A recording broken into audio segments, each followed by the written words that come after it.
Yeah, well, look, disruption is a key word that's been used a lot recently, and that comes from certainly the challenges that Europe are facing at the moment with the Ukraine war, and that is putting a lot of pressure on European nations in terms of changing their supply chain.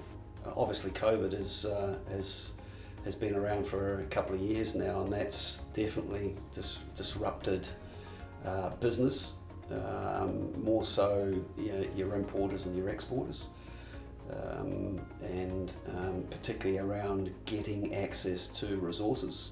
We've seen recently China, certain regions in China actually locking down, so production and the shifting of goods in and out of the country is almost at a standstill.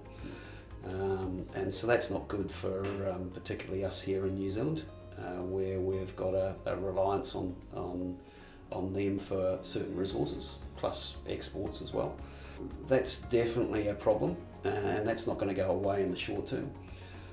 Likewise, with our borders being pretty much shut until recently, there's a scarcity of labour resource. So there's a number of industry sectors that are burdened by that lack of resource. And that again puts pressure on businesses trying to hold on to good talent. And we're seeing, I remember back in the 90s where, golden handshakes were handed out to people to change jobs. That's starting to come back into the market, and haven't seen that for quite some time. So that just shows you how desperate some organisations are at getting hold of good staff. Yeah, I think it's a really valid point, and it comes out of some of the feedback that we get through our survey around the scarcity of good people and the challenge in securing people.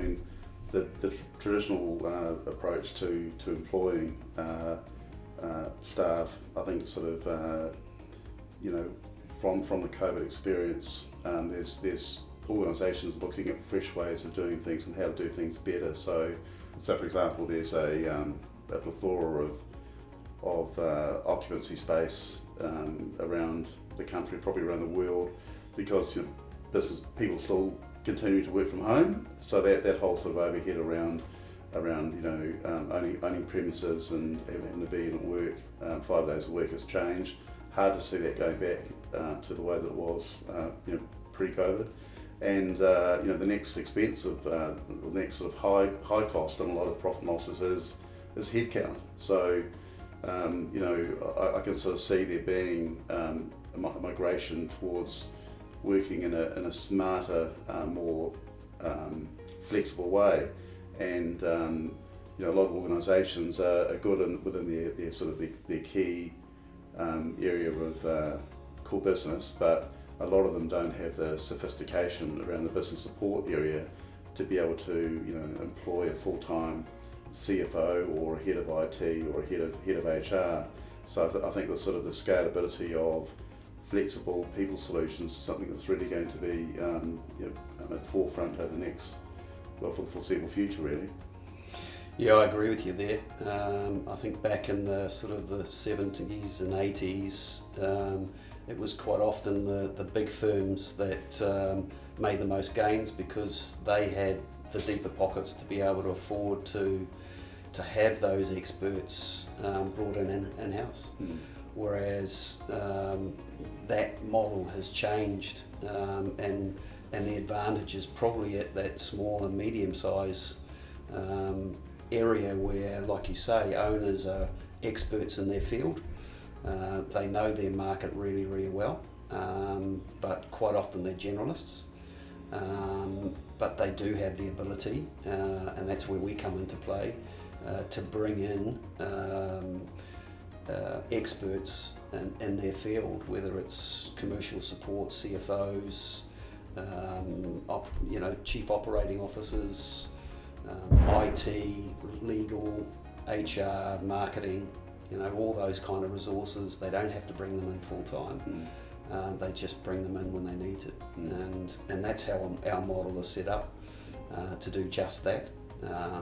At a commercial support level, at an advisory board level, and to a degree at a project management level. When organisations want to initiate new projects, quite often the resources in-house can't cope because they're fully maxed out anyway, and that's an opportunity to bring in somebody like us to help make sure that those projects are delivered.